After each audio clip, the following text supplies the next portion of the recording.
दोस्तों नमस्कार। आज हम कार्य आधारित भाषा शिक्षण के आधारभूत कुछ अन्य तत्वों के बारे में देखेंगे। आपकी पाठ्य सामग्री उसमें पन्ना संख्या 42 कृपया देख लें। एक तत्व है कि त्रुटियां होना स्वाभाविक है। भाषा का प्रयोग करते समय उस प्रयोग में, जबकि वो भाषा नई सीखी हुई भाषा हो, उसमें त्रुटियां होना स्वाभाविक है। इसलिए ऐसा मानना चाहिए, त्रुटियों को लक्ष्य प्राप्ति के लिए एक हिस्सा मानना चाहिए। त्रुटियों पर निराश न होकर वो लक्ष्य प्राप्ति के लिए एक हिस्सा है, ऐसी मनोभावना छात्रों के अंदर देना चाहिए। एक आधारभूत तत्व ऐसा है कि सुबोध इनपुट अनुभव के लिए महत्वपूर्ण भूमिका निभाता है। सुबोध इनपुट, मैं क्या पढ़ रहा हूं, अध्यापक क्या बोल रहे हैं, इसकी अच्छी तरह की जानकारी छात्र को होनी चाहिए। यदि ऐसी जानकारी पूर्ण जानकारी है तो सीखने की प्रक्रिया आसान होगी।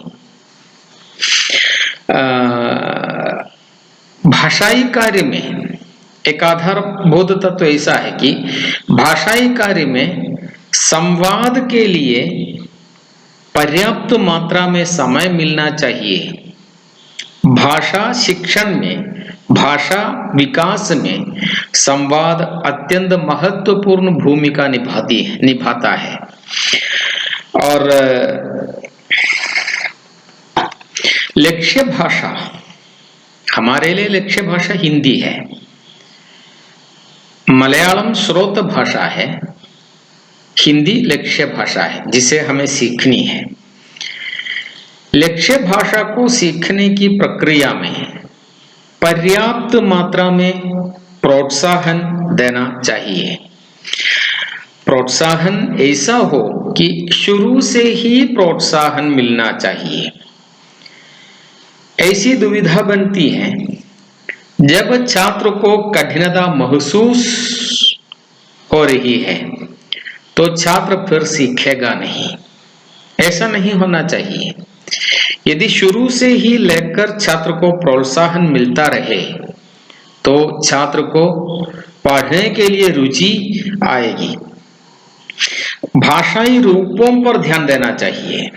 अर्थात भाषा के कई रूप हैं, हम जानते हैं। मानक भाषा, भाषा, उपभाषा, बोली भाषा।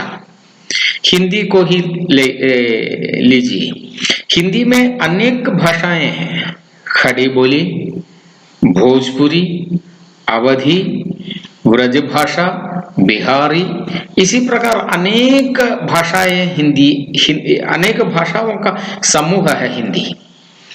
लेकिन इसमें जिसे हम मानक मानते हैं, खड़ी बोली को हम मानक मानते हैं, तो छात्र को यह जानना चाहिए कि भाषा में मानक भाषा है, बोली है और उपभाषा भी है।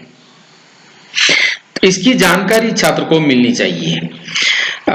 हर प्रकार के छात्रों को उचित लगने वाले शिक्षण तंत्रों का आविष्कार, गतियों का आविष्कार होना चाहिए। तीव्र गति से सीखने वाला छात्र होगा, उसके लिए कुछ कहे तो वो जल्दी सीख लेगा। कुछ छात्र धीमी सीख लेगा, आहिस्ता आहिस्ता सीख लेगा। सभी प्रकार के छात्रों को स्वीकार्य लगने वाली गति को स्वीकार करना चाहिए, अध्यापक का काम है। और बहिर्मुखी छात्र, अंतर्मुखी छात्र, हमने पहले कहा बहिर्मुखी छात्र एक्सपोजर, वो जल्दी भाषा सीख लेता है। अंतर्मुखी छात्र जो कम बोलता है, अपने आप से बोलता है, तो ऐसा छात्रों के लिए नए तंत्र आविष्कार करना चाहिए, जल्दी सीखेगा नहीं। और अधिगम की प्रक्रिया में भाषाई रूप और आशय दोनों पर ध्यान रखना चाहिए। उसके लिए आवश्यक तंत्र एवं नीतियों का आविष्कार हो, यह अनिवार्य तत्व है। छात्र के लिए प्रेरणा जगाने वाली शिक्षण अधिगम प्रक्रिया हो। पढ़ते समय छात्र को पढ़ने में तत्परता होनी चाहिए। उसी प्रकार के शिक्षण तंत्रों का आविष्कार करना चाहिए। शुरू से ही हाँ मुझे ये पढ़ना है, बहुत अच्छा लगता है, ऐसी भावना छात्र के अंदर, रुचि पैदा करने वाली भावना छात्र के अंदर होनी चाहिए। और अहम बात यह है कि सिखाते समय यह ध्यान देना चाहिए कि छात्र की आयु कितनी है। विषय देते समय, भाषा सिखाते समय छात्र की आयु के बारे में भी हमें अध्यापकों को ध्यान रखना चाहिए।